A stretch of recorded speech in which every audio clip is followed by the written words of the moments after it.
Baik, kami ucapkan selamat pagi, shalom. Shalom. Selamat datang, selamat beribadah. Kita akan segera memulai ibadah kita pada pagi hari ini. Sebelum kita memulai, saya mengajak kita sekalian untuk masing-masing bersaat teduh, berdoa, minta Tuhan menolong kita sehingga kita dapat menikmati persekutuan yang indah bersama dengan Tuhan. Biar kita dapat menikmati persekutuan kita selaku keluarga Allah pada pagi hari ini.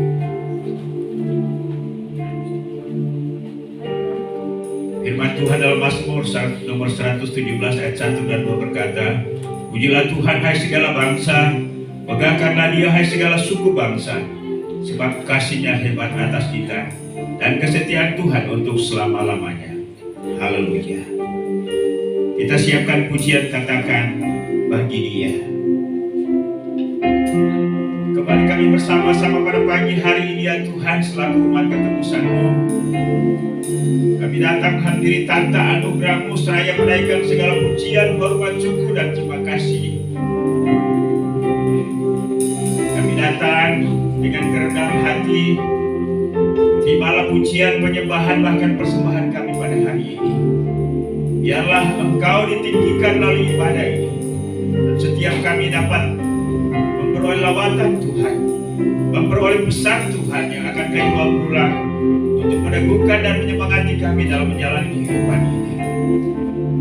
Terima kasih Tuhan. Haleluya.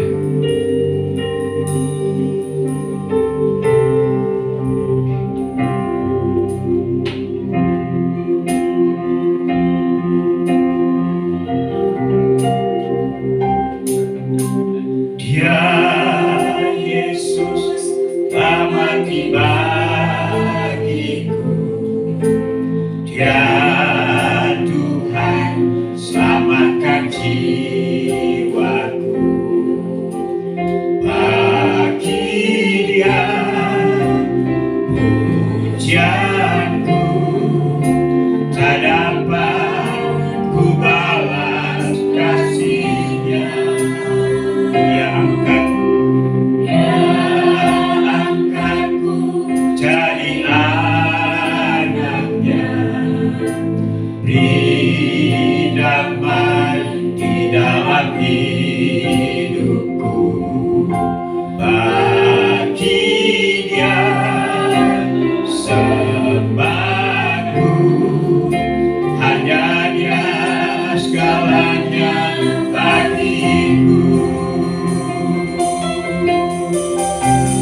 Bagi Dia segala pujian, hormat serta syukur, kekal selamanya. Bagi Dia segala pujian, hormat serta syukur, selama-lamanya. Mari kita ulangi pujian ini. Saudara jemaat berdiri, nyatakan kekaguman, ucapan syukur dan terima kasih kepada Dia yang telah menyelamatkan kita oleh kematian dan kebangkitan. Biarlah pujian ini mengalir dari batin kita. Nyatakan pujian ini dengan sungguh-sungguh kepada-Nya.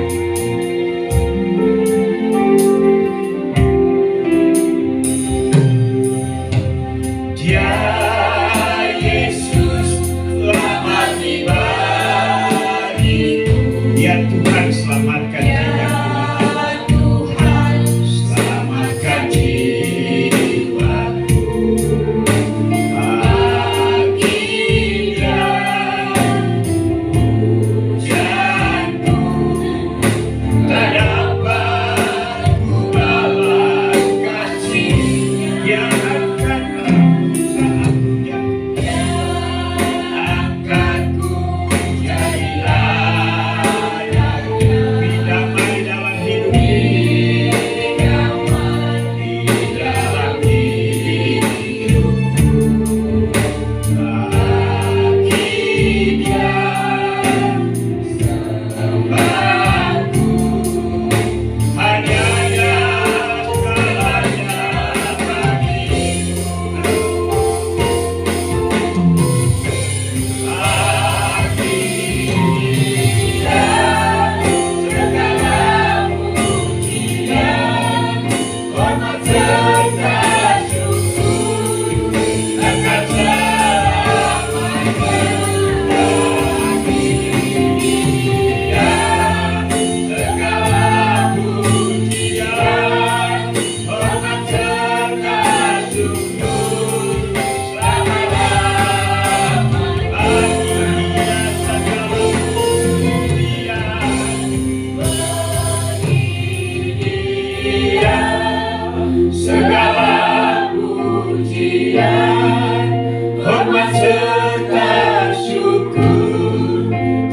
selamanya bagi Dia segala pujian, hormat serta syukur selama-lamanya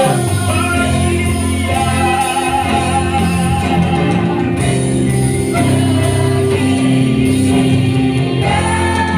Segala pujian, hormat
mengagungkan Engkau ya Tuhan, yang kami puji dan kami kenal, yang menyelamatkan kami dalam Yesus Tuhan dan Juru Selamat kami. Mari kami bersama-sama pada pagi hari ini menghaturkan semua bakti kami kepada-Mu. Terimalah kami dengan apa yang kami bawa untuk kami persembahkan kepada-Mu ya Tuhan. Sucikan, kuduskan kami, layakkan kami pada hari ini. Biarlah kami sungguh menikmati persekutuan yang indah bersama dengan Engkau. Kami juga dapat menikmati persekutuan kami selaku keluarga Allah. Mohon urapan-Mu atas setiap hamba-hamba yang ada di altar ini. Biarlah pelayanan ini kami persembahkan untuk hormat dan kemuliaan Tuhan. Dan biarlah melalui ibadah hari ini semua jemaat-Mu diberkati. Terima kasih Bapa. Ibadah kami pada pagi hari dari awal pertengahan hingga selesainya, biarlah jadi untuk kemuliaan Bapa, Anak dan Roh Kudus. Kami buka hanya dalam nama Yesus Tuhan dan Juru Selamat kami. Haleluya. Sama-sama kita katakan Amin.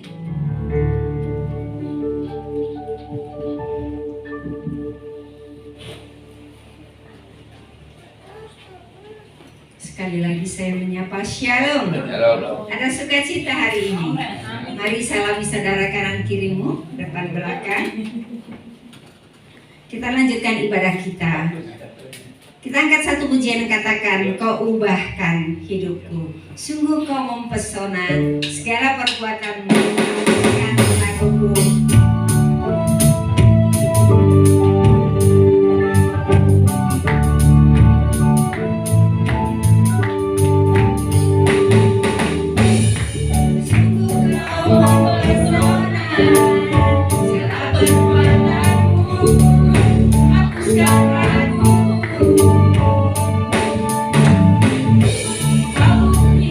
Kasihmu, kau mati bagiku.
Denganmu Tuhan, tak pernah ku ragu akan kesetiaan.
Kita siapkan hati kita.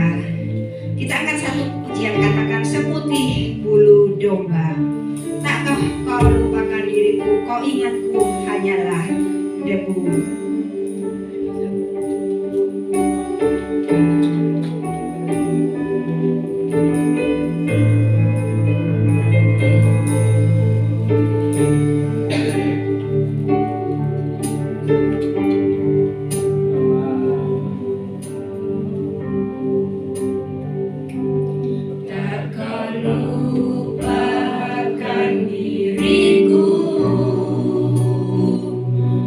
Kau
kematian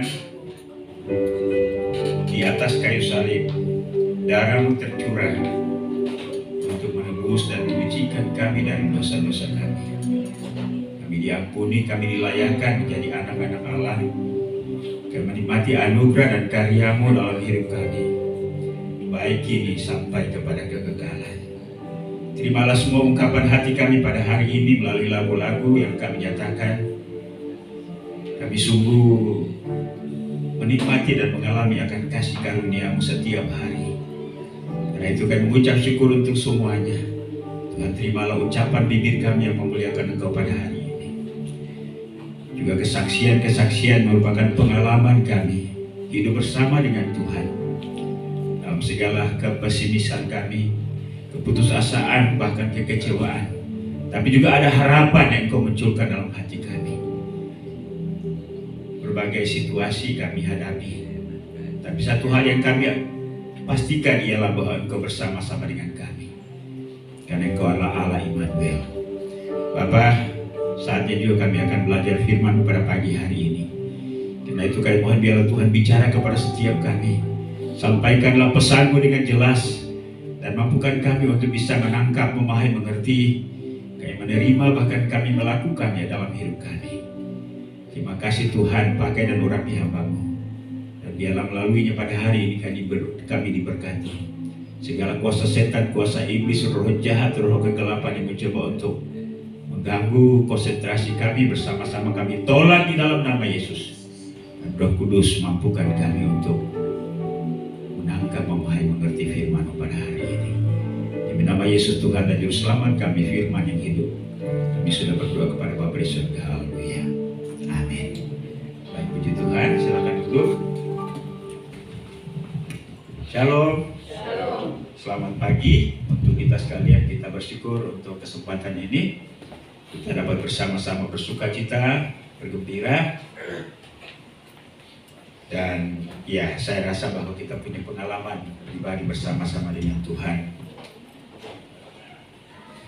Baik, mari saya ajak kita untuk membuka firman Tuhan yang akan menjadi perenungan kita bersama pada hari ini, yang terambil di dalam Injil Yohanes pasal 21 ayat 15 sampai dengan ayat yang ke-19. Yohanes pasal 21 ayat 15 sampai dengan ayat yang ke-19. Baik, saya akan membacakan bagi kita sekalian. Bapak Ibu silakan memperhatikan pada Alkitab atau ya Alkitab handphone masing-masing. Yohanes pasal 21 ayat 15 sampai 19, demikian bunyi firman Tuhan. Sesudah sarapan, Yesus berkata kepada Simon Petrus, "Simon anak Yohanes, apakah engkau mengasihi aku lebih daripada mereka ini?" Jawab Petrus kepadanya, "Benar Tuhan, engkau tahu bahwa aku mengasihi engkau." Kata Yesus kepadanya, "Gembalakanlah domba-dombaku." Kata Yesus pula kepadanya untuk kedua kalinya, "Simon anak Yohanes, apakah engkau mengasihi aku?" Jawab Petrus kepadanya, "Benar Tuhan, engkau tahu bahwa aku mengasihi engkau." Kata Yesus kepadanya, "Gembalakanlah domba-dombaku." Kata Yesus kepadanya untuk ketiga kalinya, "Simon anak Yohanes, apakah engkau mengasihi aku?" Maka sedihlah hati Petrus karena Yesus berkata untuk ketiga kalinya, "Apakah engkau mengasihi aku?" Dan ia berkata kepadanya, "Tuhan, engkau tahu segala sesuatu. Engkau tahu bahwa aku mengasihi engkau." Kata Yesus kepadanya, "Gembalakanlah domba-dombaku. Aku berkata kepadamu, sesungguhnya ketika engkau masih muda, engkau mengikat pinggangmu sendiri, dan engkau berjalan kemana saja kau kehendaki.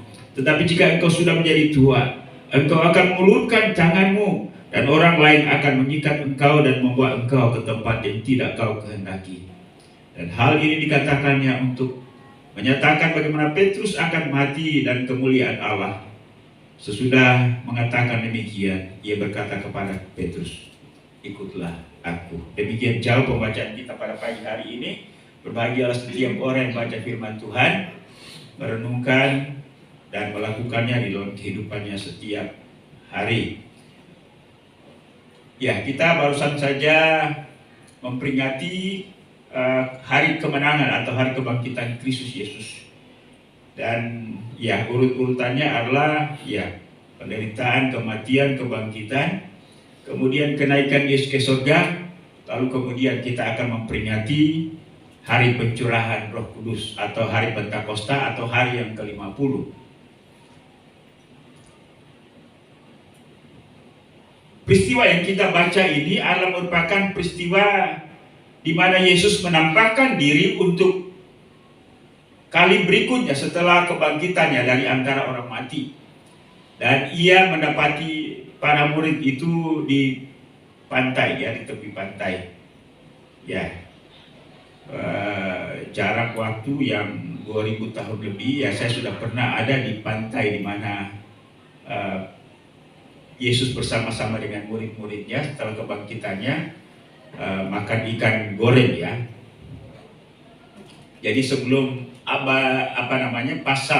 ayat yang kita baca tadi, ya sebenarnya para murid pada waktu itu ya mencari ikan di Danau Galilea dan semalaman mereka tidak mendapatkan ikan, dan kemudian Yesus muncul lalu menyuruh Petrus untuk menebarkan jalannya, ya. Lalu kemudian ya mereka memperoleh ikan yang sedemikian rupa. Jadi sekali lagi bahwa konteks dalam pembacaan kita tadi adalah peristiwa di mana Yesus menampakkan diri kepada murid-muridnya untuk kali berikutnya. Dan saat ini adalah merupakan pembicaraan secara khusus kepada Simon Petrus, ya. Tapi saya rasa bahwa walaupun Yesus berbicara dengan Simon Petrus, tapi Simon Petrus mewakili setiap orang, para murid, bahkan juga seluruh orang Kristen, pribadi lepas pribadi sampai dengan kita pada hari ini. Dan apa yang ditanyakan oleh Tuhan Yesus kepada Petrus juga merupakan pertanyaan Yesus kepada seluruh orang kudus, bahkan juga kepada setiap kita pada pagi hari ini. Yesus bertanya kepada Petrus, "Simon anak Yohanes, apakah engkau mengasihi aku lebih daripada mereka ini?" Dan pertanyaan ini disampaikan oleh Tuhan Yesus kepada Petrus sebanyak 3 kali. Jadi pertanyaan Tuhan Yesus ini akan menjadi tema kita, yaitu apakah engkau mengasihi aku lebih daripada yang lain?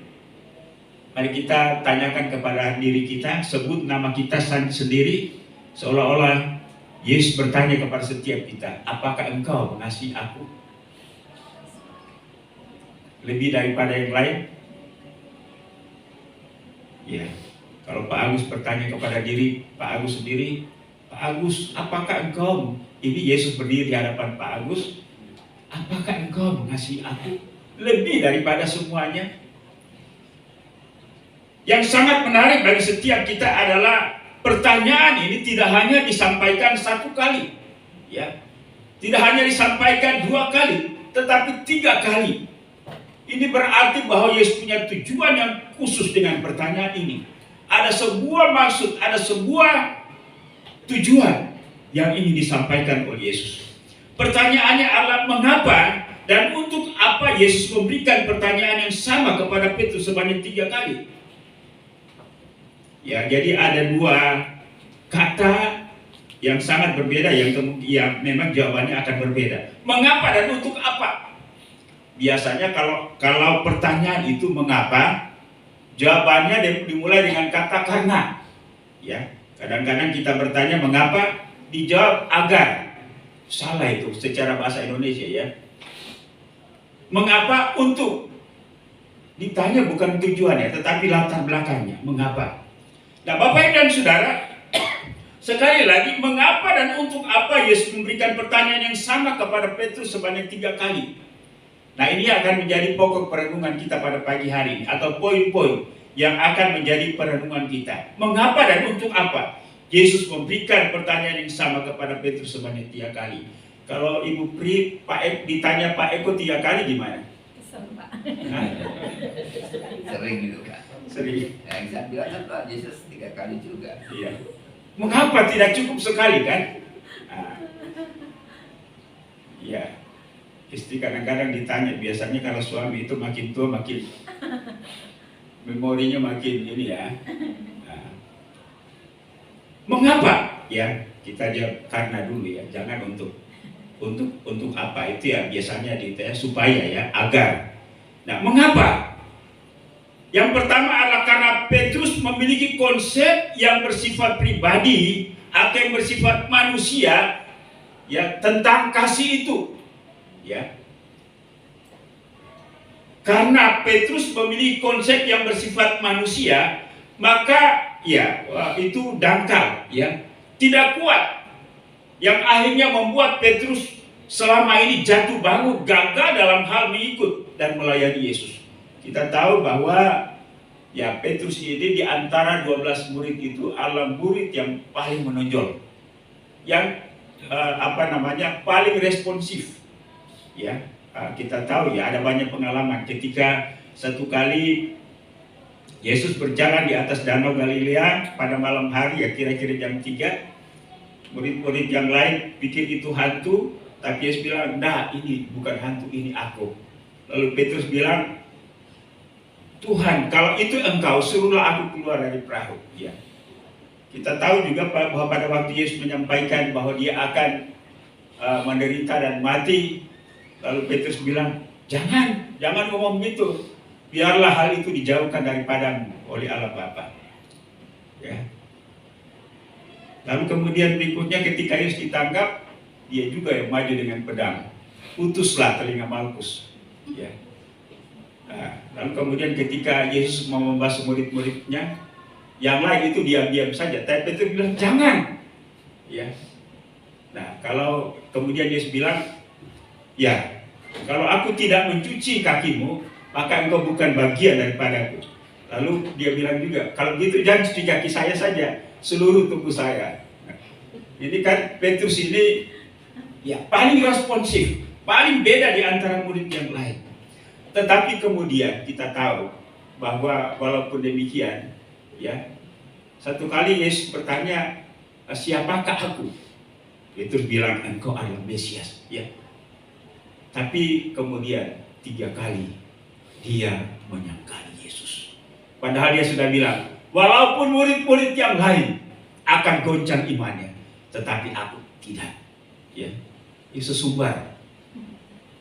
Jadi ya kita tahu bahwa ya dia mengasihi Yesus. Ya, tetapi kasihnya itu bukanlah kasih yang berasal dari Allah. Kasih yang manusiawi, menganggap Yesus sebagai orang yang paling dekat, sebagai sahabat. Karena itu kalau kita melihat jawaban-jawaban Petrus, bahwa engkau tahu aku mengasihimu, itu dipakai kata philia, philo, ya, philia atau philo. Tetapi pertanyaan yang disampaikan oleh Yesus sebenarnya bukan kasih sebagai sahabat, ya. Kalau ya kasih sebagai seorang sahabat ini adalah kasih ya, kalau kita dekat, kalau kita bergaul, kalau saya kenal, kalau kita ya sering bareng, ya kita mengasihi. Tapi kalau tidak kenal ya tidak akan mengasihi dengan kasih phileo. Yang Yesus inginkan adalah kasih yang dari Allah, yaitu kasih agape, kasih agapao. Ya, inilah yang Yesus inginkan. Jadi selama Petrus mengenal Yesus, bersama-sama dengan Yesus, bahkan ini melakukan apapun untuk Yesus, dasarnya adalah kasih phileo ini. Karena itu tidak mengherankan bahwa dia gagal untuk mengikut dan melayani Yesus. Bukankah kasih ini pun juga yang biasanya kita tunjukkan kepada Yesus? Ketika di gereja ada suasana lagu yang luar biasa, aku mengasihi engkau Yesus dengan segenap hatiku. Ya, tapi ketika perasaan kita mulai berbeda, kita disebut damut lagi, ya kita lupa akan kasih itu. Ya kita ogah-ogahan merespon dia. Kita ogah-ogahan untuk melakukan sesuatu. Bahkan kita pun juga berkata, aku tidak kenal engkau Yesus. Coba lihat orang-orang yang pernah kita kenal. Dulunya mereka bagaimana memberikan pernyataan, aku mengasihi Yesus. Tapi hari-hari ini mereka telah berubah. Ya, tidak hanya di kalangan artis yang meninggalkan Yesus. Ya, beberapa waktu terakhir ini ya, kembali ada orang-orang tertentu yang meninggalkan Yesus, lalu kemudian netizen, mungkin juga netizen itu kita lah salah satunya, wah itu Yudas dia, ya, ya, karena meninggalkan Yesus. Dulu padahal mereka bagaimana setia dengan Yesus, tapi pada akhirnya mereka meninggalkan Yesus. Apakah mereka tidak mengasihi Yesus? Ya, mereka mengasihi Yesus, tapi mengasihinya dengan kasih yang dari manusia. Kasih yang bukan kasih yang sejati, kasih yang dangkal, sehingga gampang diubahkan oleh situasi. Tetapi Yesus mau supaya kita mengasihinya. Petrus mengasihinya, semua orang percaya mengasihinya. Saya dan saudara mengasihinya dengan kasih yang sejati, kasih dari Allah, yaitu kasih agape itu. Karena itu, dengan pertanyaan sebanyak 3 kali ini, Yesus ingin mengubah konsep Petrus dari kasih sekedar kasih phileo atau philo ini menjadi kasih agape atau kasih Allah. Mari kita mencoba untuk berpikir, kasih yang kita miliki untuk Yesus itu kasih apa sih? Kasih phileo atau kasih agape? Kasih yang dari kita atau kasih yang dari Allah? Dengan pertanyaan 3 kali ini, bukan hanya kepada Petrus, tetapi juga kepada saya, kepada Ibu Sela, kepada Pak Yaman, kepada kita semua. Ia mau supaya kita mengasihinya dengan kasih agape. Amin Bapak Ibu. Inilah yang pertama. Yesus ingin menjelaskan tentang kasih yang sejati, yang bersumber dari Allah. Karena itu sekali lagi, yang tadinya kasih ini bukan milik kita, tapi anugerah pemberian dari Allah. Karena itu kita perlu memintanya terus menerus, supaya kasih agape itu menggantikan kasih phileo, kasih eros, bahkan kasih storge. Walaupun kita masih memiliki kasih-kasih yang lain itu, tapi biarlah semuanya dibungkus, didasari dengan kasih agape.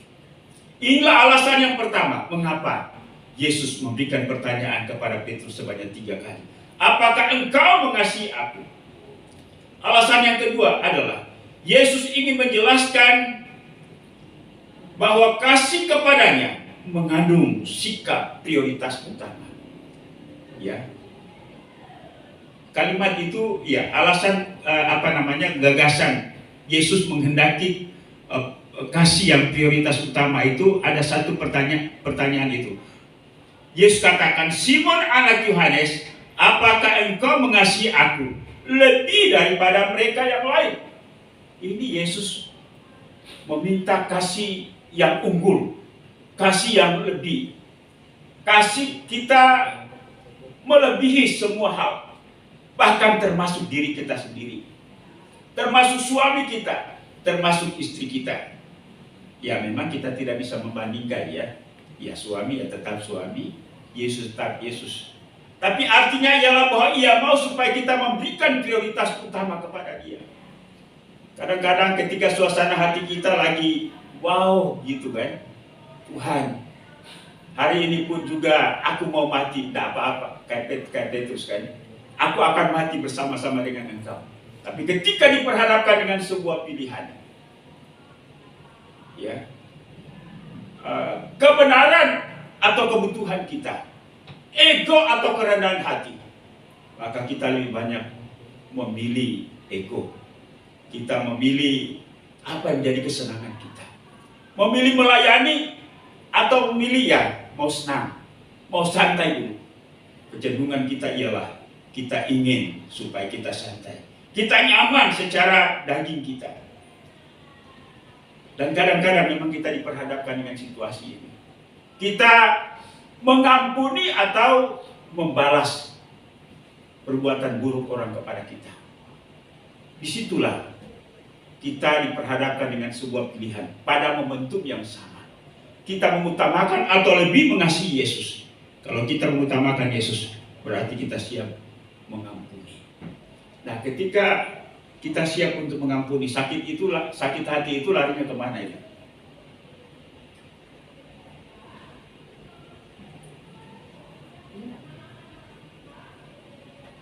Harus ditelan. Maut telah ditelan. Ya.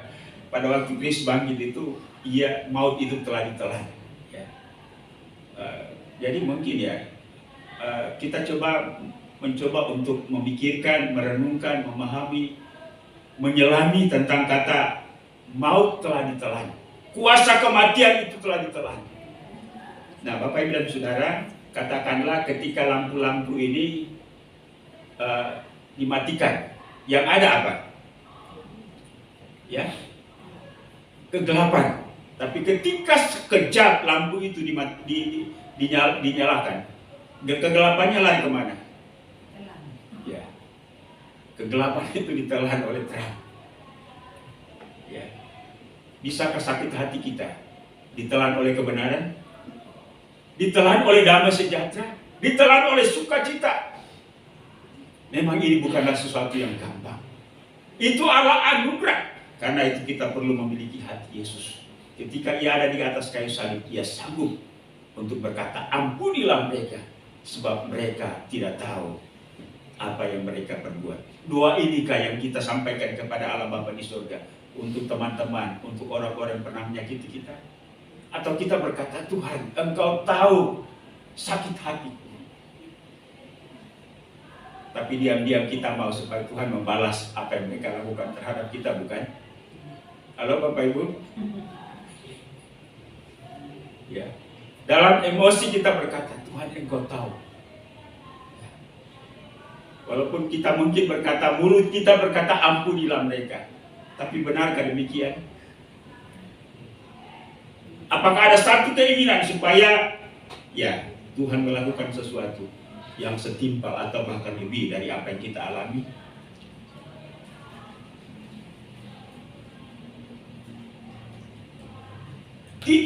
Allah mau, Kristus mau supaya kita mengutamakan Dia.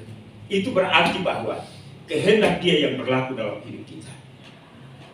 Karena itu kita tidak hanya perasaan dalam hal menyikapi atau mengasihi Yesus, tetapi juga dalam segala keputusan-keputusan kita.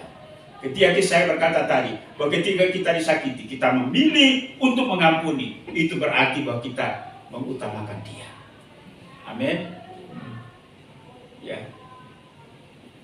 Ada sebuah kesempatan untuk melakukan sebuah kejahatan yang menguntungkan kita, kita berkata, tidak, Tuhan, saya mau mengutamakan Engkau.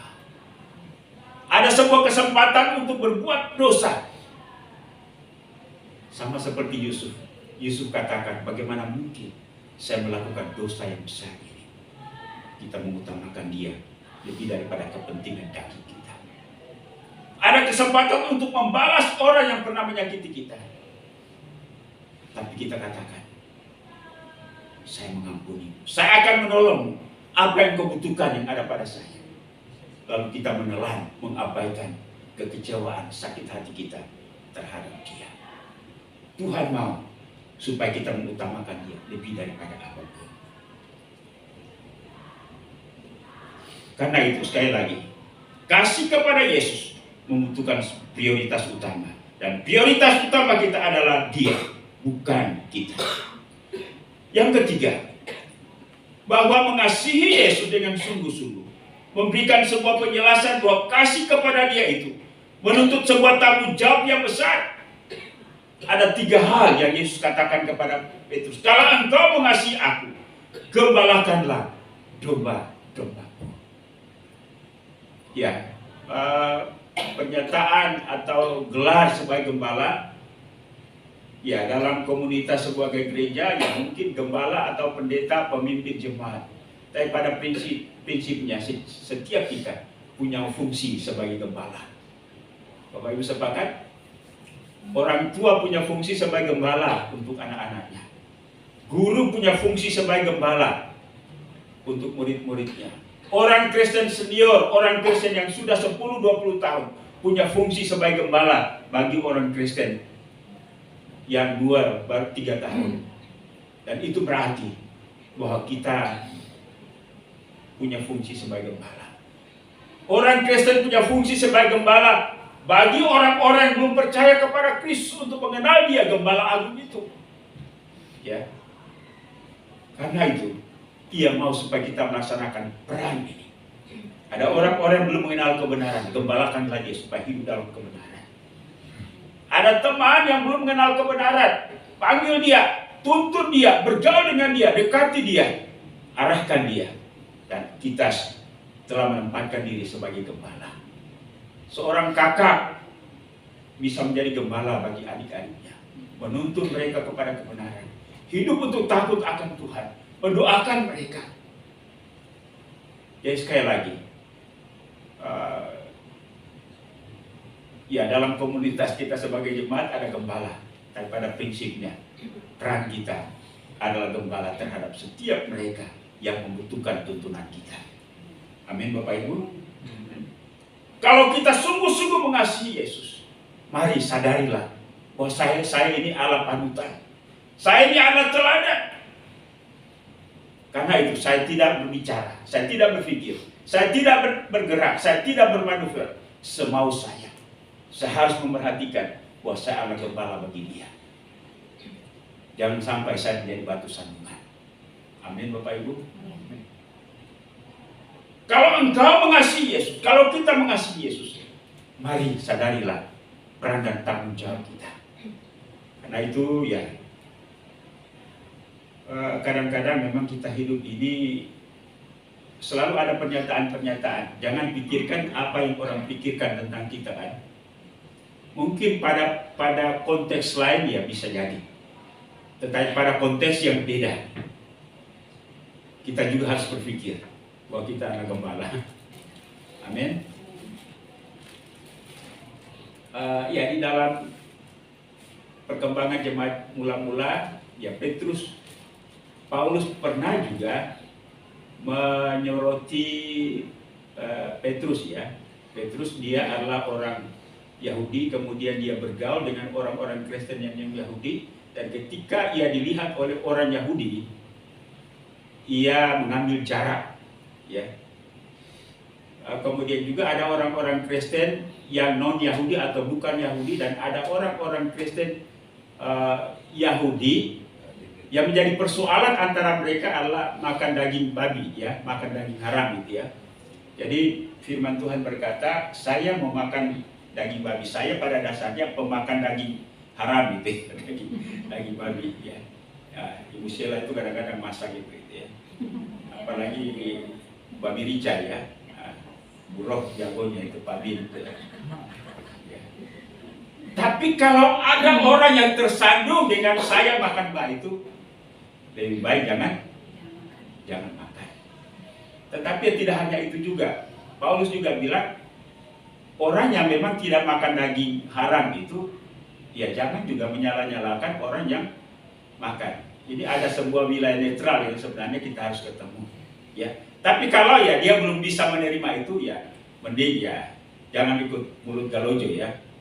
Nah, berhenti dulu ya, tunggu ada orangnya baru makan. Ya. Nah, ini artinya ialah bahwa menuntun orang supaya tidak menjadi batu sandungan. Kita menggembalakan dia ya.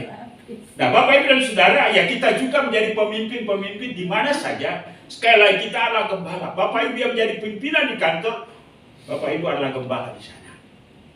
Ya. Karena itu hiduplah dalam kebenaran, hiduplah dalam kebaikan. Ada orang-orang di sana yang akan percaya kepada Yesus. Kalau lihat kelakuan kita, pada akhirnya mereka mundur. Itu berarti kita tidak menjadi gembala yang bertanggung jawab.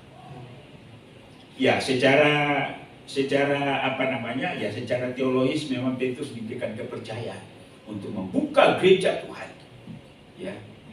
Jadi bagaimana Petrus diproses sedemikian rupa dan mengasihi Yesus adalah, ya kita tidak hanya mengasihi dengan perasaan, tapi ada sebuah tanggung jawab besar. Amin Bapak Ibu. Ya. Inilah tujuan yang berikutnya.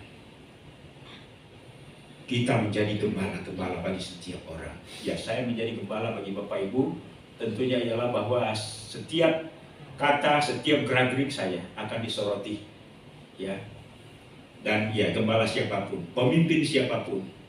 Dan hari-hari ini ya tidak sedikit ya pemimpin-pemimpin itu dihujat. Entah itu mereka benar, entah apalagi salah. Ya. Tapi ya masing-masing kita akan bertanggung jawab. Karena itu lakukanlah tugas kepemimpinan itu. Karena kita mengasihi Tuhan. Karena Yesus katakan, kalau engkau mengasihi aku, gembalakanlah domba-dombaku. Yang berikutnya, mengasihi Yesus mengandung sikap penyangkalan, ya, penyangkalan atau pelepasan terhadap hak atas diri sendiri. Itu yang kita bisa temukan dalam ayat yang ke-14. Setelah Yesus bertanya kepada sebanyak 3 kali kepada Petrus, maka ayat 18 Yesus berkata, "Aku berkata kepadamu, sesungguhnya ketika engkau masih muda, engkau mengikat pinggangmu sendiri dan engkau berjalan kemana saja kau kehendaki." Dalam arti ialah bahwa kita masih punya power, kita punya kedaulatan, kita punya kuasa untuk menentukan apa yang harus kita lakukan. Tetapi ketika kita berkata kita mengasihi Yesus, maka seluruh hidup kita dikendalikan oleh Yesus. Ini implikasi, konsekuensi daripada sikap mengasihi Yesus. Amin, Bapak Ibu. Jadi kita tidak bebas, kita tidak berdaulat atas diri sendiri. Tapi yang berdaulat atas hidup kita, atas diri kita adalah Yesus. Jadi Yesus menggunakan situasi, menggunakan orang-orang. Ada satu ketika seorang adik meninggal, ya. Lalu kemudian ada kata-kata sambutan yang disampaikan oleh kakaknya, karena rupanya hubungan antara adik dengan kakak ini kadang-kadang ada perbedaan. Lalu kakak ini dia berkata, "Adik, selama ini saya berusaha untuk melakukan sesuatu yang lebih sebagaimana firman Tuhan katakan. Kalau ada orang menghendaki engkau berjalan bersama-sama dengan dia 10 langkah, berjalanlah dengan dia 15 langkah." Ya. Artinya ialah bahwa berikanlah kepada seseorang lebih. Ya. Jangankan lebih, kadang-kadang kita dituntut orang menghendaki kita supaya melakukan 10, sudah 3 saja kita berkata sudah untung, saya kasih 3 ya. 3 langkah berjalan bersama dengan engkau. Tapi firman Tuhan katakan, berjalanlah. Kalau dia mau supaya berjalan bersama dengan engkau 10 langkah, berjalanlah 15 langkah. Artinya ialah bahwa, ya, ikutilah dia. Sejauh memang kita masih sanggup untuk bisa melakukannya. Ya, jadi sikap mengasihi Yesus, sekali lagi, kita harus menyangkal diri, melepaskan diri terhadap hak diri kita sendiri. Karena itu, ya, pernyataan bertindak semau gue adalah tidak pas dalam konteks ini. Jadi, ya, memang itulah kadang-kadang dalam hubungan kita baik dengan suami, dengan istri, dengan anak-anak. Walaupun, ya, itulah sebabnya ada pernyataan bahwa saya hidup terhadap anak-anak, ya, papi mami hidup itu hanya untuk kalian. Ya. Artinya ialah bahwa melakukan sesuatu yang lebih, bahkan menyerahkan hidup kita. Dan inilah juga yang Tuhan mau. Bahwa ketika Yesus bertanya kepada setiap kita, apakah engkau mengasihi aku? Itu berarti bahwa ada sikap penyangkalan. Kita harus melepaskan diri kita, hak kita atas diri sendiri. Jadi kita tidak bertindak semau gue. Dan itulah yang terjadi pada murid-murid. Ibu Pri pernah memposting bagaimana Petrus mati, bagaimana Andreas mati, bagaimana Thomas mati, dan lain-lain sebagainya. Mereka mempersembahkan hidup mereka untuk kemuliaan Tuhan. Dan mereka ikuti apa yang menjadi pertanyaan Yesus, apakah engkau mengasihi aku? Petrus juga mewujudkan itu di dalam kehidupannya. Dan yang berikutnya, bahwa mengasihi Kristus, kita harus ada penyerahan secara total kepada kehendak Allah dan otoritas Allah. Ketika kita berkata, Tuhan, aku mengasihi, itu berarti bahwa kita menyerahkan seluruh kewenangan, seluruh keputusan ada pada pihak Allah, bukan pada kita lagi. Mengapa? Karena Ia mau supaya kita menjadikan Dia prioritas utama dalam hidup kita. Bapak Ibu dan Saudara yang kekasih dalam Yesus Kristus, kita bukan orang Kristen yang 1-2 tahun. Mungkin kita berkata, Tuhan Yesus, aku mengasihimu, aku mengasihimu. Tapi pertanyaannya, apa kita mengasihi Dia dengan kasih agape? Atau kasih pilihan? Atau kasih yang dangkal itu? Ingat, Yesus mau supaya kita mengasihi Dia dengan kasih yang sejati. Kesimpulan bagi setiap kita ialah bahwa ketika kita mengasihi Dia, maka kita mengasihi Dia supaya Ia juga kita berikan prioritas utama. Yang kedua, mengasihi Yesus tidak dengan konsep pribadi kita, tetapi dengan konsep Allah. Ya, ingat konsep Allah. Yang ketiga, kasih kepada Yesus mengandung sebuah tanggung jawab yang besar. Gembalakanlah domba-dombaku. Ingat, kita hidup tidak hidup sendiri. Setiap sepak terjang kita dinilai oleh orang lain. Jangan sampai membuat batu sandungan. Gembalakanlah setiap orang dengan tutur kata kita, dengan sikap kita. Kasih kepada Yesus mengandung sikap penyangkalan atau pelepasan atas hak terhadap diri sendiri. Kalau kita selalu bertindak dengan ego kita, maka kita bukanlah mengasihi Yesus. Belum mengasihi Yesus sebagaimana Ia mau. Ya, ada situasi-situasi sulit, pasti kita akan menyangka Dia sama seperti Petrus. Tapi setelah pernyataan ini, aku mengasihi engkau sebanyak 3 kali yang disampaikan oleh Petrus, maka ia menghidupi itu tidak pernah gagal lagi sampai pada akhir hayatnya. Hidupnya menjadi alat kemuliaan Allah. Dan yang terakhir, bahwa kasih kepada Yesus mengandung sikap penyerahan secara total kepada kehendak dan otoritas Allah. Hidupku bukannya aku lagi, tetapi Kristus yang hidup di dalam aku. Karena itu, setiap pikiran saya, setiap tutur kata saya, setiap respon saya, setiap tindak tanduk saya, bahkan tujuan hidup saya ada di dalam aturan dan otoritas Allah.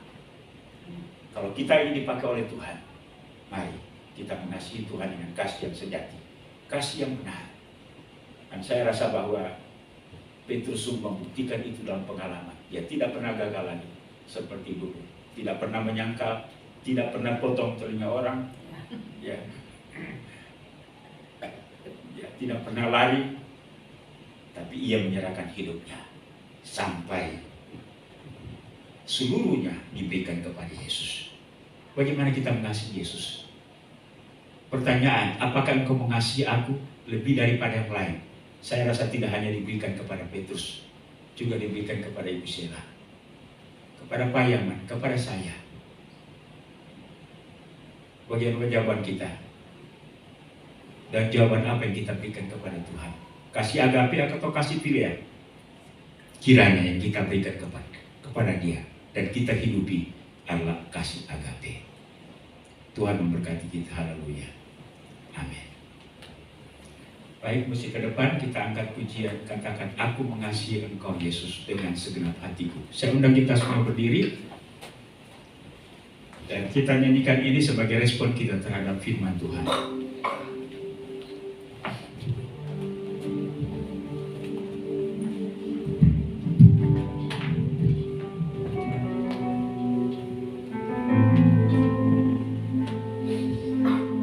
Tuhan, kami sudah mendengarkan firman-Mu. Pertanyaan, apakah engkau mengasihi aku lebih daripada semua ini, tidak hanya disampaikan kepada Petrus, tapi kami yakin bahwa pertanyaan itu juga ditujukan kepada setiap kami. Jika kami mengasihi engkau, maka kami harus mengasihi dengan konsep Allah, bukan dengan konsep kami. Dan pernyataan kami mengasihi engkau mengandung beberapa konsekuensi atau implikasi. Bahwa kami harus mengutamakan engkau lebih daripada siapapun dan apapun, bahkan termasuk diri dan hidup kami. Pernyataan bahwa kami mengasihi engkau mengandung sebuah tanggung jawab yang besar atas setiap orang-orang yang ada di sekitar kami. Kami harus menempatkan diri sebagai panutan, sebagai yang harus diikuti dan diteladani, atau menjadi gembala. Sikap mengasihi engkau mengandung sebuah konsekuensi bahwa kami harus melepaskan hak, kedaulatan dan otoritas kami atas diri kami sendiri dan menyerahkan semua otoritas dan kedaulatan itu pada kekuasaan dan kehendak. Dan kami juga harus menyerahkan seluruh kehendak itu pada pengaturan Allah semata. Meteraikan firman-Mu dalam hati kami.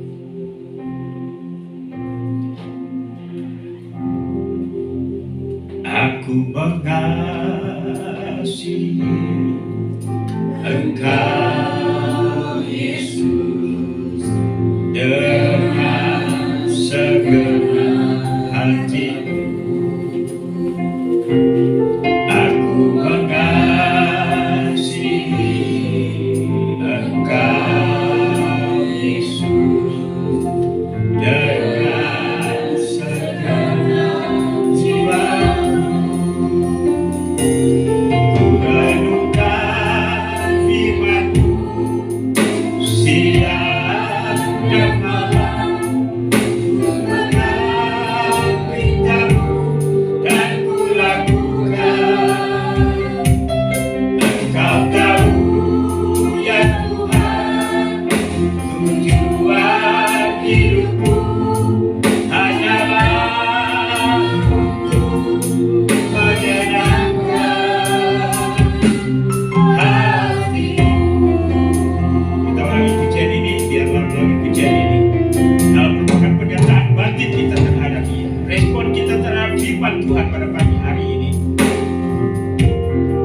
bukti bahwa kami mengasihi Yesus. Terima kasih, berkati jemaat-Mu, berkati kami semua. Dalam nama Tuhan Yesus kami berdoa dan mengucap syukur untuk firman-Mu. Haleluya. Amin.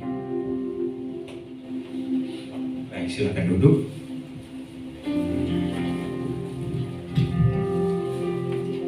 Kita akan memberikan persembahan. Saya mengundang Yonatan untuk menjalankan tentang persembahan. Sebelum persembahan dijalankan, saya akan membacakan satu ayat di dalam firman Tuhan. Di dalam 2 Korintus 9 ayat 6 dan 7. Camkanlah ini, orang-orang yang menabur sedikit akan menuai sedikit juga, dan orang yang menabur banyak akan menuai banyak juga. Hendaklah masing-masing memberikan menurut kerelaan hatinya, jangan dengan sedih hati atau karena paksaan, sebab Allah mengasihi orang yang memberi dengan sukacita, dan Allah sanggup melimpahkan segala kasih karunia kepadamu, supaya kamu senantiasa berkecukupan di dalam segala sesuatu, dan malah berkelebihan di dalam berbagai kebaikan. Mari kita satu dalam doa. Bapa yang baik, yang senantiasa memelihara kehidupan kami, terima kasih ya Tuhan untuk pemeliharaan-Mu yang sempurna di dalam kehidupan kami. Terima kasih Tuhan, hari demi hari Engkau menolong dan Engkau memberkati setiap kami. Kami tidak pernah berkekurangan Tuhan.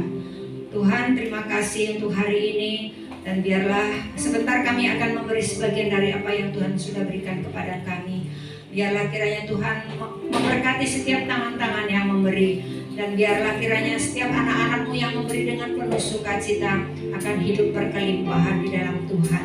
Biarlah Engkau pakai persembahan ini Tuhan untuk memperluas kerajaan-Mu. Terima kasih Tuhan, terima kasih. Kami akan memberi dengan penuh sukacita di dalam nama Tuhan Yesus. Haleluya. Amin. Kita angkat satu pujian, katakan, ku tahu Bapa peliharaku, Dia baik, Dia baik.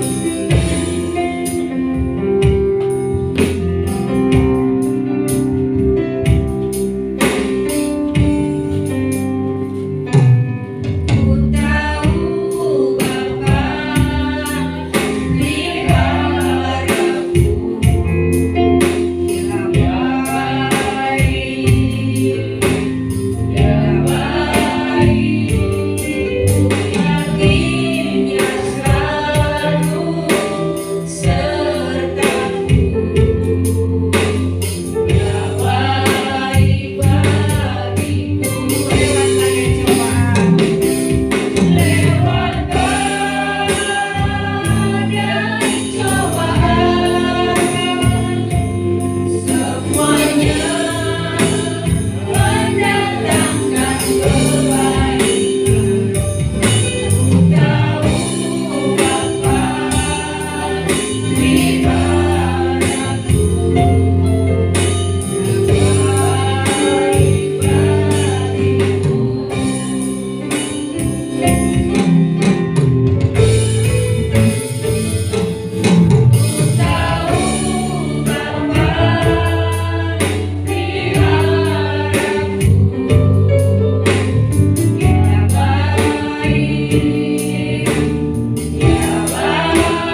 Baik, mari saya ajak kita semua untuk bangkit berdiri.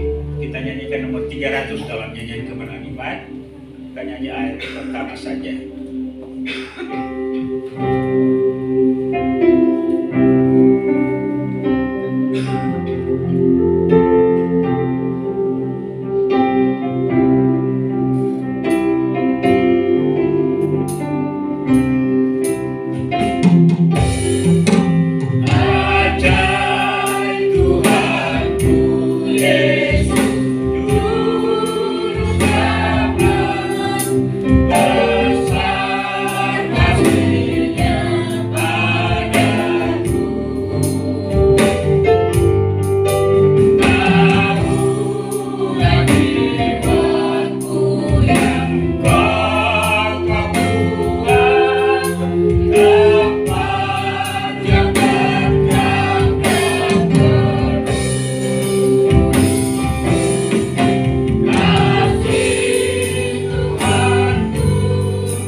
Gereja kembali kami mengucap syukur karena Tuhan sudah menyertai dan memimpin ibadah kami sejak pembukaan sampai menjelang selesainya.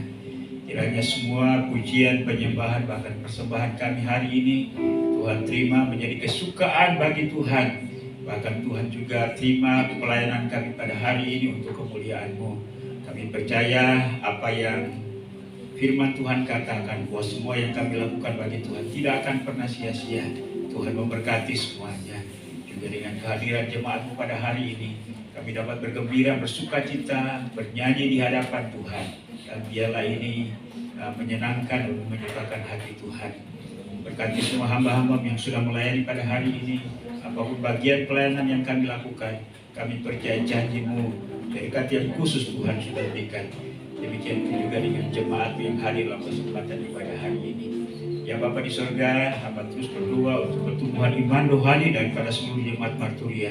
Baik bapak-bapak, ibu-ibu, pemuda, remaja sampai pada anak-anak. Biarlah kami semakin mengasihi Tuhan, dan itu boleh terbukti di dalam sikap hidup kami setiap hari dengan Tuhan, dengan sesama kami, dengan waktu, dengan apa yang Tuhan percayakan kepada kami, berkat-berkat-Mu. Biarlah kami dapat menggunakannya untuk hormatan kemuliaan bagi nama Tuhan. Ya Bapa di surga, mengucap syukur bersama-sama dengan anak-anak yang berulang tahun dalam minggu ini. Mengucap syukur bersama dengan Anggi, demikian pun juga dengan Clarence, juga dengan Brian, di mana Tuhan sudah tambahkan usia setahun bagi mereka. Tuhan memberkati mereka dengan umur panjang, kesehatan, kekuatan, sukacita, dan masa depan yang penuh harapan. Apapun yang menjadi pergumulan mereka, kami taruh ke dalam tangan kemahakuasaan-Mu, karena kami percaya Tuhan akan mengerjakannya bagi mereka. Tuhan akan merintis jalan masa depan yang baik bagi mereka. Berkati juga orang-orang di seputar mereka, baik itu orang tua, baik itu suami, baik itu teman, sahabat, sehingga melalui kehidupan mereka boleh menjadi contoh dan teladan. Bapa di surga, kami juga mau berdoa untuk usaha dan pekerjaan daripada seluruh anggota jemaat-Mu. Apapun yang dikerjakan oleh tangan mereka, beri berhasil dalam nama Tuhan Yesus.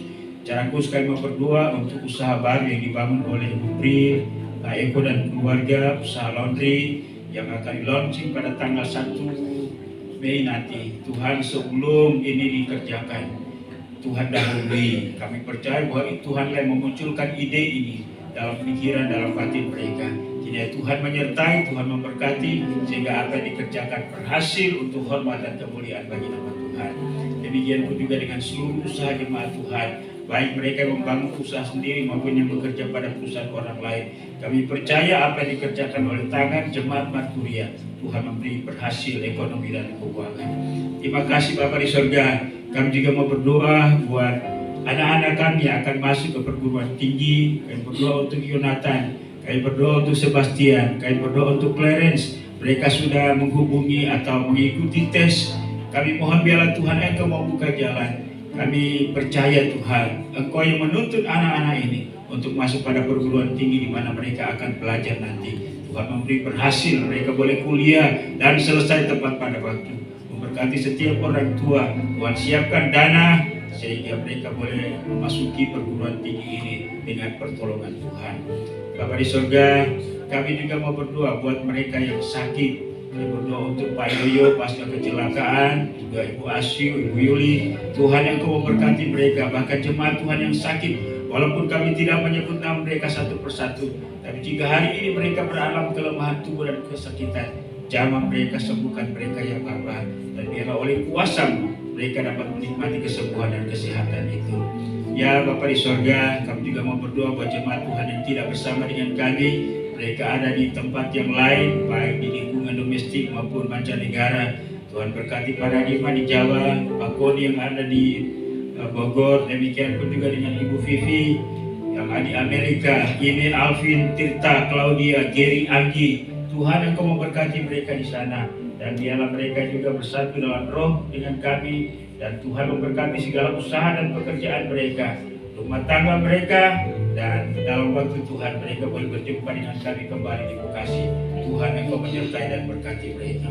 Ya Bapa di dalam surga, kami juga berdoa buat anak-anak kami yang lain yang bersekolah. Tuhan beri hikmat akal budi sehingga mereka naik kelas, lulus dan selesai tepat pada waktunya. Bahkan anggota jemaat-Mu yang punya pergumulan apapun, Tuhan kami topang mereka. Dan biarlah Tuhan Engkau tolong mereka tepat pada waktunya. Bahkan dengan pergumulan itu ada nilai tambah bagi iman mereka, ketaatan, kesetiaan, daya tahan mereka terhadap benturan kehidupan ini. Dan biarlah mereka tetap setia kepada Tuhan. Namun di balik semuanya itu juga kami mohon jalan keluar tepat pada waktunya. Kami berdoa untuk kehidupan rumah tangga, hubungan suami, istri, anak, orang tua. Tuhan Engkau tolong Bapa supaya kami dapat menikmati rumah tangga kami sebagai anugerah Tuhan. Di sanalah kami boleh menikmati sukacita, belajar bersama-sama, dan biarlah kami mensyukurinya. Bapa di surga, demikian pun juga kami mau berdoa untuk masa depan daripada jemaat Marturia. Ya Tuhan, tolong memberkati kami. Tuhan juga berikan kesetiaan kami dalam hal beribadah dan melayani. Tambahkan jumlah bilangan kami. Ya Bapa di surga, kami berdoa untuk gereja Kemajuan Indonesia, baik pada tingkat pusat, wilayah, daerah, sampai pada gereja-gereja lokal. Tuhan akan memberkati kerjasama pemimpin-pemimpin gereja, penginjilan baik dalam negeri luar negeri. Dan biarlah gereja Kemajuan Indonesia dipakai oleh Tuhan untuk membawa shalom Allah ke setiap pelosok negeri ini. Dan ada banyak jiwa yang dimenangkan bagi Tuhan. Kerjasama dengan pimpinan-pimpinan gereja, Tuhan yang Kau memberkati Bapa. Biarlah pimpinan-pimpinan gereja dan gereja menjadi satu barisan untuk dapat mewartakan Injil Kristus Yesus. Demikian pun juga kami berdoa buat pemerintah bangsa dan negara kami. Tuhan yang Kau memberkati presiden, wakil presiden, para menteri, kemudian jajaran pemerintahan dari pusat sampai ke daerah, semua lembaga tinggi negara, TNI, Polri. Tuhan yang Kau berkati, khususnya daerah kami, Kota Bekasi. Tuhan yang Kau berkati wali kota, wakil wali kota. Demikian pun juga anggota DPRD tingkat 2. Tuhan yang Kau berkati camat, lurah, RW, RT, kepala lingkungan. Biarlah damai sejahtera Allah menaungi kota ini. Terima kasih Bapa, terpujilah nama-Mu. Kami juga mengucap syukur untuk persembahan jemaat pada hari ini. Tuhan Kau berkati, dan biarlah persembahan ini dapat menunjang pelayanan pekerjaan Tuhan dalam jemaat-Mu di tempat ini. Dan kembalikan berkat-Mu berlipat kali ganda bagi seluruh jemaat-Mu yang sudah memberi dengan sukacita. Inilah doa kami Bapa, kami percaya doa kami tidak sempurna. Karena itu kami mohon biarlah Roh Kudus menyempurnakan doa kami. Karena doa ini kami bawa hanya dalam nama Yesus Tuhan dan Juru Selamat kami. Haleluya. Bapa, terima kasih.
daripada Allah Bapa, anugerah dan damai sejahtera dalam nama Tuhan Yesus, serta pimpinan penghiburan pertolongan Roh Kudus menyertai kita sekalian hari ini, bahkan sampai Maranatha, Yesus datang untuk menjemput saleh-salehnya. Haleluya, sama-sama kita katakan amin. Baik, silakan duduk. Ibadah kita sudah selesai. Sebentar kita akan berdoa bersama-sama. Selamat hari Minggu, Tuhan memberkati kita. Shalom.